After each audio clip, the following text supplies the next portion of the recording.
This chart illustrates a blind spot in how we think about money. On the left, Mark brings in a huge salary, but expenses track exactly with his income. Look closely at Mark's side. As his income rises, he upgrades to a luxury condo and leases a premium car. Every dollar that enters his bank account flows right back out to maintain that lifestyle. If paychecks stop, his financial life collapses almost immediately. Now look at Sarah, automatically routing 20% of her paycheck into a diversified portfolio of low-cost index funds, bundles of stocks tracking the whole market. Her money grows silently in the background. Over 20 years, she builds a portfolio worth over $600,000. High income provides the raw material to build wealth, but as this data shows, if you spend everything you earn to maintain the appearance of being rich, your net worth stays at zero. The reason high earners fall into this trap comes down to human biology. We didn't evolve to plan for retirement decades in the future. We evolved to survive immediate scarcity. Our brains are hardwired for instant gratification. This biological wiring drives a pattern called lifestyle inflation. We naturally look at our peers and subconsciously evaluate our own social standing based on the things they own. When you get a raise, your brain registers a hit of dopamine. Suddenly, the premium coffee or the expensive gym membership feels like a baseline necessity. You instantly invent new needs that didn't exist yesterday. This creates the income illusion.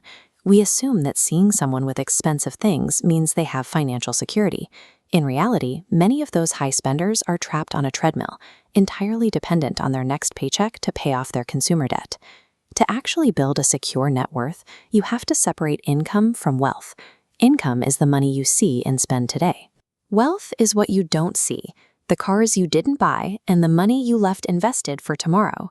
We can map this process out using a mechanical pipeline. The top of the funnel is your income, but that raw input only matters if it passes through the second stage, saving. Saving is the deliberate act of spending less than you earn to capture a financial surplus. That surplus then moves into the third stage, investing, where your money buys productive assets like equities. From there, it enters the compounding stage. The investments generate returns, and those returns are reinvested to generate their own returns. The final piece of this architecture is time. Compounding needs years to work.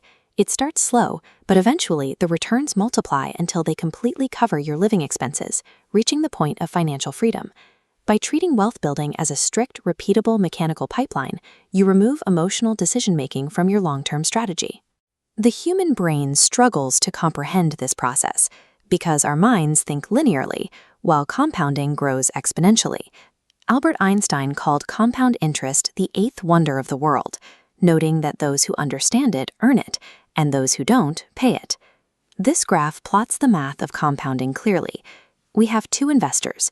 Ben starts at age 19, puts in $2,000 a year for just 8 years, and then stops forever, investing a total of $16,000. Arthur delays his start until age 27, but invests $2,000 every single year for nearly 4 decades, putting in $76,000. By age 65, Arthur has about $807,000. Ben has over $1 million. Ben finishes $200,000 ahead, despite contributing nearly 5 times less money than Arthur. Ben's money had an extra 8 years of runway right at the beginning. By the time Arthur made his first deposit, Ben's annual returns from his early investments were already generating more cash than Arthur's yearly contributions. Ben's trajectory proves that starting early provides more mathematical leverage than depositing large sums of capital later in life. But this exponential math is easy to derail. The modern economy is full of traps designed to drain your surplus capital, starting with high-interest consumer debt. Borrowing money at 20% interest to buy clothes or vacations actively destroys your capacity to build wealth tomorrow. The second massive leak is buying an oversized primary home under the illusion that it's a high-yield investment. A large house demands property taxes, maintenance, and interest. If your mortgage absorbs nearly half your income, you become house poor, leaving zero capital left to put into productive assets.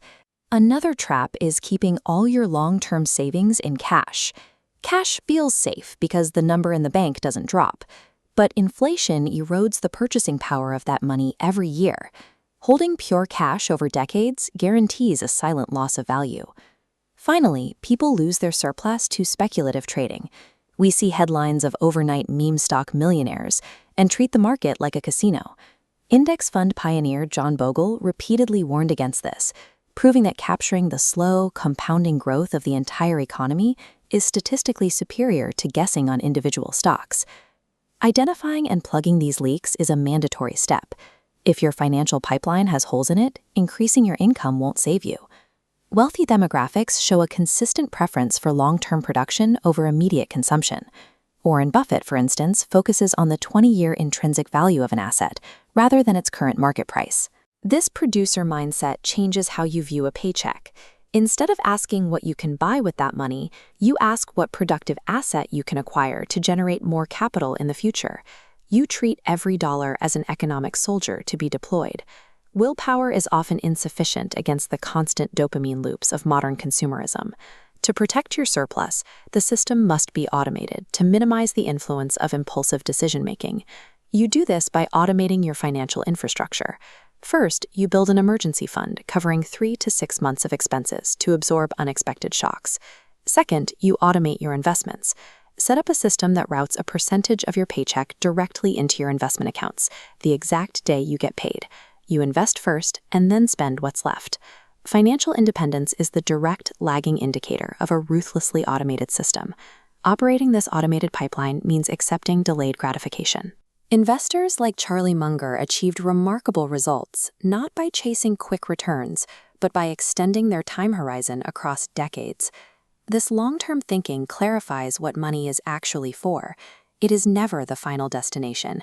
It is not a mechanism for buying luxury items to impress strangers. Capital is simply a utility.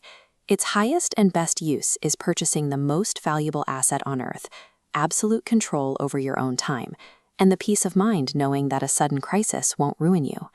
By automating your baseline habits and respecting the timeline required for compounding, you shift financial independence from a matter of luck to a matter of mechanical consistency.